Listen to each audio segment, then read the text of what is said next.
Hello everyone, good evening. So ಈ video ನಂದು Kannada ಫ್ರೆಂಡ್ಸ್ಗೆ. So ನನಗೆ ತುಂಬ ಜನ ಕೇಳ್ತಾ ಇದ್ದೀರಾ, ನೀವು ಕನ್ನಡದಲ್ಲಿ ಕ್ಲಾಸಸ್ ತೊಗೊಳ್ತಾ ಇದ್ದೀರಾ ಮೆಡಿಕಲ್ ಕೋಡಿಂಗ್ ಟ್ರೈನಿಂಗ್ ಅಥವಾ CPC ಟ್ರೈನಿಂಗ್ಗೆ ಅಂತ.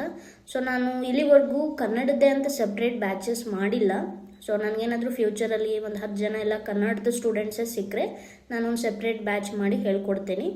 And next question is age related. Okay, so ತುಂಬ ಜನ ಕೇಳ್ತಾ ಇದ್ದೀರಾ ಮೆಡಿಕಲ್ ಕೋಡಿಂಗ್ ಮಾಡೋಕ್ಕೆ ಎಷ್ಟು ಏಜ್, ಕ್ರೈಟೀರಿಯಾ ಏನು ಏಜ್ ರಿಲೇಟೆಡ್ ಅಂತ. ಸೊ ಜನರಲ್ ಆಗಿ ಎಂಪ್ಲಾಯರ್ಸ್ 23ರಿಂದ 28 ವರ್ಷದವ್ರನ್ನ ಹೈರ್ ಮಾಡ್ತಾರೆ. ಬಟ್ ನೀವು 28 ವರ್ಷದ ಮೇಲಿದ್ದೀರಾ ಅಂತಂದರೆ ಅವರು ನಿಮಗೆ ಜನರಲ್ ಕ್ವೆಶ್ಚನ್ ಕೇಳ್ತಾರೆ, ನೀವು ಏನು ವರ್ಕ್ ಮಾಡ್ತಾ ಇದ್ರಿ ಪ್ರೀವಿಯಸ್ಲಿ ಅಂತ. ಸೊ ನಿಮ್ಗೆ ಏನಾದರೂ ಬೇರೆ ವರ್ಕ್ ಎಕ್ಸ್ಪೀರಿಯನ್ಸ್ ಇದ್ದು ನೀವು ಇವಾಗ ಮೆಡಿಕಲ್ ಕೋಡಿಂಗ್ ಸ್ವಿಚ್ ಮಾಡ್ತಾ ಇದ್ದೀರಾ ಅಂದರೆ ನಿಮಗೆ ಇನ್ನೂ ಆಪರ್ಚುನಿಟಿ ಇರುತ್ತೆ ಮೆಡಿಕಲ್ ಕೋಡಿಂಗ್ ಕೆರಿಯರ್ ಸ್ಟಾರ್ಟ್ ಮಾಡೋಕ್ಕೆ. ಓಕೆ, ಬಟ್ ನೀವೇನೂ ಕೆಲಸ ಮಾಡಿಲ್ಲ, ನೀವು ಸುಮ್ಮನೆ ಐಡಲ್ ಆಗಿದ್ರಿ ಸಮ್ ಇಯರ್ಸ್ ಅಂತ ಅಂದರೆ don't expect medical coding jobs. Okay, ಸುಮ್ಮನೆ ಸರ್ಟಿಫಿಕೇಷನ್ ಮೇಲೆಲ್ಲ ಇನ್ವೆಸ್ಟ್ ಮಾಡಿ ಆಮೇಲೆ ಜಾಬ್ ಸಿಕ್ಕಿಲ್ಲ ಅಂತೇಳಿ ಡಿಸಪಾಯಿಂಟ್ ಆಗೋದು ಬೇಡ.